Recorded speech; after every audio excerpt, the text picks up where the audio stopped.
ये बरसाना की होली है। ये सबसे अनूठी होली है। इसका अंदाज बेहद निराला है। होली खेलने आए हैं जिसके लिए देवता भी लालायित रहते हैं। तो इन्होंने बताया भी था कि जो रस बरस रहे हो बरसाने सो रस तीन लोक मिलाएं, तो वही रस आज यहाँ बरसता हुआ नजर आ रहा है। लठमार होली जैसा कि नाम ही है, और उसी से ये साफ हो जाता है कि ये लठ यानी लाठियों से खेली जाती है। बरसाना की लठमार होली दुनिया भर में प्रसिद्ध है। इसे देखने के लिए देश और दुनिया से लोग यहाँ पहुँचते हैं और होली की इस दिव्य छटा का दीदार कर आनंदित हो उठते हैं। इस लठमार होली में राधा कृष्ण के प्रेम का रस भरा होता है। ये होली उनके प्रेम का प्रतीक है। कहा जाता है कि भगवान श्री कृष्ण यहाँ होली खेलते थे और वो परंपरा आज भी उसी अद्भुत रूप में निभाई जाती है। नंदगांव से कृष्ण और उनके सखा रूपी हुरियारे सज धज कर बरसाना पहुंचते हैं, जहां राधा रानी और उनकी सखियां रूपी हुरियारने उन पर लाठियों की बारिश करती हैं। कि इत अलबेलो उत अलबेली, इत रसिया उत गोरी है, और छैल छबीली रसिक रसीली, आज रंग रंगीली हो रही है, और आज रंगीली हो रही, अरे हम रह ना जाए कोई गोरी, अरे रह ना जाए कोई गोरी। इस लठमार होली के पीछे की कथा भी खूब निराली है। बरसाना में ही राधा रानी का जन्म हुआ था, जहां कान्हा होली खेलने आया करते थे। कहते हैं कि नंदगांव से वो अपनी टोली के साथ बरसाना की गोपियों के साथ होली खेलने आते थे और इस दौरान भगवान श्री कृष्ण राधा रानी संग ठिठोली करते थे, जिसके बाद वहां की सारी गोपियां उन पर लाठियां बरसाती थी और इससे बचने के लिए वो ढाल का इस्तेमाल किया करते थे। ठीक है, उसी तरह आज भी बरसाने में लठमार होली खेली जाती है, जिसमें नंदगांव के हुरियारे यानी कि पुरुष और बरसाना की हुरियारने यानी कि महिलाएं शामिल होती हैं। इस दौरान रंगों के साथ गीत संगीत का रंग भी खूब देखने को मिलता है। ये हमें बहुत अच्छा लग रहा है। हमारे कृष्ण भगवान साक्षात इनके ग्वालों के रूप में आते हैं और हम अपनी किशोरी जी के रूप में आते हैं। यहाँ पे हम राधा कृष्ण का ये स्वरूप होता है और इस प्रेम भरी रंग होली को हम बहुत ही इंतजार करते हैं। ये द्वापर युग से चली आ रही है। ब्रज में लठमार होली की परंपरा इतनी अनोखी है और खूबसूरत है कि लोग बढ़ चढ़कर इसमें हिस्सा लेते हैं। हर बार की तरह इस बार भी बरसाना की गलियों में ढप, मृदंग, शंख, झांझ, झालरियों की धुन के साथ नाचते गाते आस्थावान लोग भगवान श्री कृष्ण और राधा रानी की प्रेममयी लठमार होली में शामिल हुए। बरसाना में आज लठमार होली की छटा देखने को मिली, तो अब कल भगवान श्री कृष्ण के नंदगांव में होली का ऐसा ही रंग दिखेगा, जब बरसाना के लोग नंदगांव की महिलाओं के साथ होली खेलने पहुंचेंगे। बरसाना से मदन गोपाल शर्मा के साथ bureau report, good news today.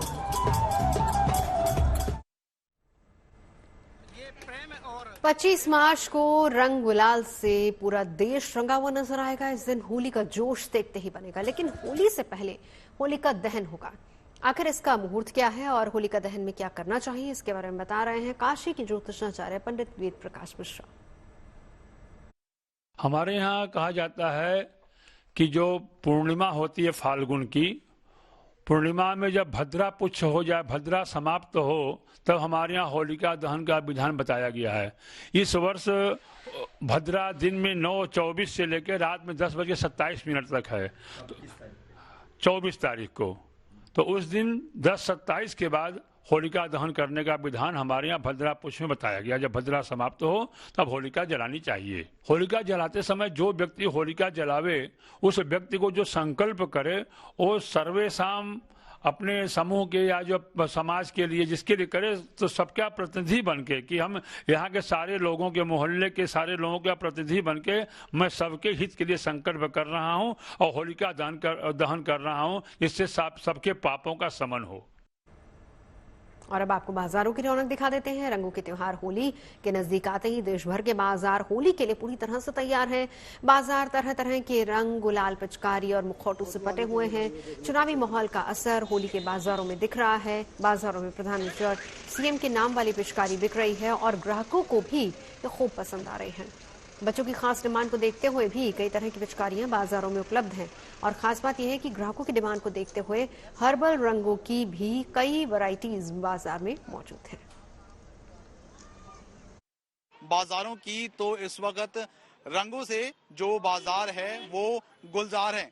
इस वक्त हम चंडीगढ़ की थोक मार्केट में मौजूद हैं और आप देख सकते हैं जहां पर पिछले साल के मुकाबले जो हर्बल रंगों की डिमांड बढ़ी है, लेकिन उसके साथ साथ जो थंडर सिलेंडर है या फिर गन शॉट्स है उसकी भी डिमांड में काफी इजाफा देखने को मिला है। उसके साथ साथ अगर हम बात करें पिचकारियों की तो बहुत ही तरह की जो रंग बिरंगी पिचकारियां हैं वो भी मार्केट में इस वक्त आई हैं और जो लोग हैं वो खास तौर पर ना सिर्फ ट्राई सिटी बल्कि अगर हम बात करें यहाँ से जो रंग है वो दूसरे राज्य जिसमें पंजाब और हिमाचल है वहां तक जो लोग हैं वो ले जा रहे हैं। फिलहाल अभी होली के त्योहार के लिए एक हफ्ते का समय बचा है, लेकिन अगर हम मार्केट की रौनक की बात करें तो इस बार पिछले साल के मुकाबले हैं वो काफी ज्यादा रौनक और वैरायटीज देखने को मिल रही है। वीडियो जर्नलिस्ट गिरीश दुर्गापाल के साथ ललित शर्मा, GNT न्यूज, चंडीगढ़। आगे बढ़ते हैं, बात चारधाम यात्रा की करते हैं। हालांकि अभी वक्त है लेकिन तैयारियां अभी से शुरू हो गई हैं। यात्रा भले ही मई में शुरू हुई नहीं हो लेकिन उसमें किसी तरह की कोई दिक्कत पेश ना आए, इसीलिए व्यवस्थाओं को दुरुस्त करने का काम किया जा रहा है और इसमें सबसे अहम है बर्फ की चट्टानों को हटाना। उत्तराखंड में इसी महीने हुई बर्फबारी के बाद जगह जगह बर्फ के चट्टान जमे हुए हैं और उन्हें हटाने का काम शुरू हो गया है। केदारनाथ धाम से लेकर बद्रीनाथ धाम तक जाने वाले रास्तों से बर्फ को हटाया जा रहा है। प्रशासन का ध्यान बाकी व्यवस्थाओं पर भी है।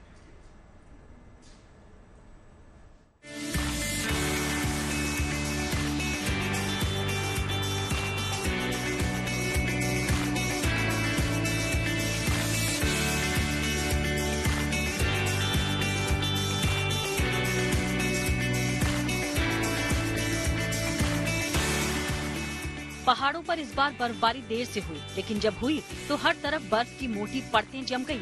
उत्तराखंड में केदारनाथ धाम हो या फिर बद्रीनाथ धाम, हर जगह सफेद चट्टानों ने जैसे कब्जा कर लिया। बद्रीनाथ धाम में तो 5 से 7 फीट तक हुई बर्फबारी से बद्रीनाथ नेशनल हाईवे ठप पड़ गया। हालांकि उसे तेजी से खोल दिया गया और अब सड़क मार्ग से माणा तक आसानी से पहुंचा जा सकता है। इन सब के बीच चारधाम यात्रा को लेकर बाकी जगहों से भी बर्फ हटाने का काम तेजी से जारी है।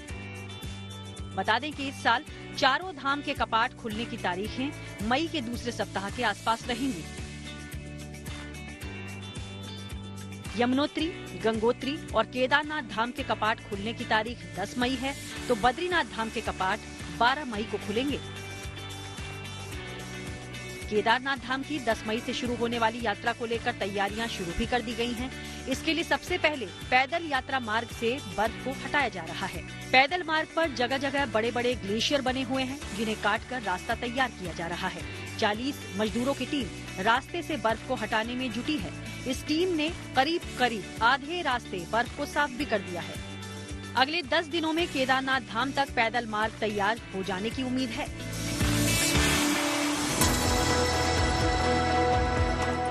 अब जरा बद्रीनाथ में मार्च के महीने में हुई भारी बर्फबारी के बाद की इन तस्वीरों को देखिए। हर तरफ बर्फ की मोटी चादर बिछी नजर आ रही है। बद्रीनाथ राष्ट्रीय राजमार्ग हनुमान चट्टी से माणा तक पूरी तरह से बर्फ की आगोश में आ गया था, लेकिन BRO यानी बॉर्डर रोड ऑर्गेनाइजेशन ने बर्फ हटाकर राष्ट्रीय राजमार्ग को खोल दिया, जिससे सड़क के रास्ते अब माणा पहुंचना संभव हो चुका है। इसके अलावा बद्रीनाथ धाम की यात्रा की तैयारियां भी शुरू कर दी गई हैं। 12 मई को बद्रीनाथ धाम के कपाट आम श्रद्धालुओं के लिए खोले जाने हैं, लेकिन मार्च में हुई बर्फबारी के बाद बद्रीनाथ धाम में हर तरफ सिर्फ बर्फ ही बर्फ नजर आ रही है। बर्फबारी इतनी की किसी को उम्मीद नहीं थी। इस बार जो मार्च में यहाँ पे बर्फबारी हुई बहुत जबरदस्त हुई और अभी भी हर तरफ बर्फ की मोटी चादर देखने को मिल रही है। मार्ग के दोनों ओर बर्फ देखने को मिल रही है। वही प्रशासन जो है वो चारधाम यात्रा तैयारियों में जुट चुका है। प्रशासन ने तत्काल बैठकों का दौर शुरू कर दिया है और विभागों को तत्काल प्रभाव से चारधाम यात्रा की तैयारी को देखते हुए बद्रीनाथ धाम में व्यवस्थाओं को दुरुस्त करने के निर्देश भी दे दिए हैं। कुछ दिनों पूर्व बर्फबारी हुई थी जोशीमठ में भी और बद्रीनाथ में भी, तो अभी तो वहाँ पे करीब 5-6 फीट बर्फ है। बर्फ धीरे धीरे पिघल रही है और उससे पहले भी मेरे द्वारा बद्रीनाथ की एक विजिट की गई थी। जो वहाँ पे हमारे विभागों को काम करने हैं उसको हमने आइडेंटिफाई किया है और जैसे जिलाधिकारी महोदय के द्वारा भी लगातार मीटिंग्स ली जा रही हैं। बद्रीनाथ धाम यात्रा में इस साल यात्रियों की संभावित बड़ी संख्या को देखते हुए प्रशासन कमर कस चुका है। प्रशासन की हुई बैठक में सभी विभागों को बद्रीनाथ धाम की यात्रा को लेकर तमाम व्यवस्थाओं को चाक चौबंद करने की डेडलाइन तय कर दी गई है। जो भी काम है, चाहे हमारे रोड से संबंधित हो, ग्रीफ, NHIDCL और PWD, साथ में जो हमारे पेयजल की व्यवस्थाएं होनी है, बिजली की व्यवस्थाएं होनी है, हेमकुंड रोड पे जो वहाँ भी रोड की कंडीशन थोड़ा और सुधारी जानी है और साथ में जो हमारा बहुत सारी जगह पे वहाँ पे जो हमारे घोड़े खच्चर के लिए जो पेयजल की व्यवस्था होती है, जो वार्म वाटर होता है, उसकी व्यवस्थाओं पे चर्चा की गई और संबंधित विभागों को ये निर्देश दिए गए हैं कि अनिवार्य रूप से 15 अप्रैल तक अपनी व्यवस्थाएं चाक चौबंद कर दें। बर्फ को हटाना आसान नहीं रहता। बड़ी बात यह है कि बदलते मौसम और बढ़ते तापमान के बीच पहाड़ी चोटियों से लगातार ग्लेशियर टूटते रहते हैं। ऐसे में रास्तों को खोलना या फिर इन रास्तों पर काम करना बहुत मुश्किल होता है। यही वजह है कि प्रशासन पहले से रास्तों से बर्फ हटाने को लेकर मुस्तैद है, ताकि चार धाम की यात्रा में किसी तरह का कोई व्यवधान पेश न आए। प्रशासन की कोशिश है कि 15 अप्रैल तक सभी व्यवस्थाएं दुरुस्त कर ली जाएं, जिससे मई के पहले सप्ताह तक आसानी से बद्रीनाथ में सभी तरह की सुविधाएं संभव हो सकें। रुद्रप्रयाग से प्रवीण सेमवाल और जोशीमठ से कमल नयन सिलोड़ी के साथ bureau report, good news today. और अब चलते चलते बात यूपी बोर्ड की। उत्तर प्रदेश माध्यमिक शिक्षा बोर्ड की 10वीं और 12वीं की परीक्षा देने वाले छात्रों को बड़ी बेसब्री से अपने रिजल्ट का इंतजार है। छात्रों का इंतजार जल्द खत्म हो, इसके लिए इन दिनों 10वीं और 12वीं बोर्ड की परीक्षाओं की कॉपियों को जांचने का काम तेजी से चल रहा है। 16 मार्च से शुरू हुआ ये काम 31 मार्च तक चलेगा। ऐसे में उम्मीद ये जताई जा रही है कि रिजल्ट अप्रैल के तीसरे सप्ताह में आ सकता है। हालांकि अभी तक बोर्ड की तरफ से कोई आधिकारिक बयान नहीं आया है। यूपी बोर्ड के मुताबिक इस साल 10वीं और 12वीं कक्षा की 3 करोड़ से ज्यादा कॉपियां चेक हो रही हैं, जिसमें 10वीं की 1 करोड़ 76 लाख कॉपियां चेक की जा रही हैं, जबकि 12वीं कक्षा की 1 करोड़ 25 लाख कॉपियां चेक करने का काम कड़ी निगरानी से हो रहा है। बोर्ड की तरफ से राज्य में 10वीं की कॉपी जांचने के लिए 131 केंद्र और 12वीं की कक्षा की कॉपी जांचने के लिए 116 केंद्र बनाए गए हैं। दरअसल यूपी बोर्ड में छात्रों की संख्या बहुत अधिक होती है, लिहाजा बोर्ड एग्जाम की कॉपियां चेक करने में वक्त ज्यादा लगता है। लिहाजा बोर्ड की तरफ से इस साल हाई स्कूल की आंसर शीट्स चेक करने के लिए 94,802 एग्जामिनर्स लगाए गए हैं, जबकि इंटरमीडिएट के आंसर शीट्स चेक करने के लिए 52,295 एग्जामिनर्स नियुक्त किए गए हैं। बोर्ड एग्जाम की कॉपियां जांचने के काम में लगाए गए इन शिक्षकों को ट्रेनिंग दी गई है, ताकि कॉपी चेक करने में कोई भी गड़बड़ी न हो। और साथ ही साथ जिन केंद्रों पर इन दिनों कॉपियों को जांचने का काम चल रहा है, वहां किसी को भी मोबाइल ले जाने की इजाजत नहीं है। खास बात यह कि पहली बार लखनऊ और जिला स्तर पर बने CCTV से लैस मॉनिटरिंग सेंटर से आंसर शीट्स जांचने के काम की निगरानी हो रही है। उत्तर प्रदेश माध्यमिक शिक्षा बोर्ड की ओर से जारी निर्देशों के मुताबिक 3 करोड़ से ज्यादा कॉपियां चेक करने का ये काम 13 दिनों में, यानी कि 16 मार्च से 31 मार्च तक पूरा कर लिया जाएगा और इस दौरान 24 से 26 मार्च तक होली की छुट्टी रहेगी। यानी कि कहा जा रहा है कि इस साल रिजल्ट टाइम में बोर्ड एग्जाम की कॉपियां चेक कर ली जाएगी। जो कॉपीज चेक करने का काम है वो प्रदेश भर के अलग अलग सेंटर्स पर हो रहा है, लेकिन हम यूपी में लखनऊ में कंट्रोल रूम में हैं, यानी यहाँ से ये मॉनिटरिंग की जा रही है। क्योंकि देखा जाए तो नकल विहीन परीक्षा जितनी जरूरी है, उतनी ही जरूरी ये बात भी है कि किस तरह से रिजल्ट आने से पहले तक परीक्षा की शुचिता रहती है और उसको लेकर के कॉपीज चेक करने का काम उस तरह से उसकी मॉनिटरिंग भी हो रही है। कंट्रोल रूम में हम देख रहे हैं कि लोग काम कर रहे हैं और विवेक नोटियाल हैं जो पूरे इस कंट्रोल रूम की जिम्मेदारी संभाल रहे हैं। सर, सबसे पहले तो इतनी बड़ी परीक्षा, विश्व की सबसे बड़ी परीक्षा हम कह सकते हैं, जिसमें सबसे ज्यादा परीक्षार्थी शामिल होते हैं, लेकिन अभी जो हम देख रहे हैं थोड़ा समझाकर बताइए, क्योंकि अब परीक्षार्थियों के बाद अब शिक्षकों पर एक तरह से मॉनिटरिंग की बात है। जी, मैं आपको जानकारी देना चाहूँगा कि जैसे हमने परीक्षा संपादित कराई थी, उसी गंभीरता से और उसी बारीकी से हम मूल्यांकन व्यवस्था को देखने का प्रयास कर रहे हैं, न केवल लखनऊ से वर्ण मुख्यालय प्रयागराज से भी। यहाँ पर हमने 15 मंडल मुख्यालय पे हमने कंप्यूटर को स्थापित किया है और जिसमें हमने 259 केंद्रों को इन 15 कंप्यूटर पे स्थापित किया है। हमने यहाँ पर 4 मंडल प्रभारी लगाए हैं और 16 हमने कंप्यूटर ऑपरेटर, इसके अलावा हमने फोन पे भी कोई समस्या आती है उसकी व्यवस्था रखी है। ये आप देख सकती हैं, हम लोग हमने जो अपने सारे कंप्यूटर ऑपरेटर के निर्देश दिए हैं, एक तो सर्वप्रथम वो गेट पे देख रहे हैं कोई अन्यथा वांछनीय तत्व तो नहीं आ रहा है, यदि आ रहा है तो तुरंत वहां पर हम उस मूल्यांकन केंद्र में केंद्र व्यवस्थापक को फोन कर रहे हैं कि ये ऐसा वांछनीय तत्व या व्यक्ति दिख रहा है जो कि परीक्षा से संलिप्त नहीं पाया जा रहा, तो उसकी पुष्टि कर रहे हैं और उसको चेक कर रहे हैं कि इस तरह की स्थिति उत्पन्न ना आए। तो दूसरा जरा आप खोल के दिखाएंगे प्लीज। ये कोठार की है, यहाँ पर की कॉपियां, ये प्रथम पाली की परीक्षा में जो कॉपियां दी गई थी वो सील कर दी गई हैं और इसको निरंतर 24 घंटे कैमरा सीसीटीवी की निगरानी में देखा जा रहा है। कोई भी व्यक्ति यहाँ पर इस प्रकार का अन्यथा नहीं अंदर आएगा।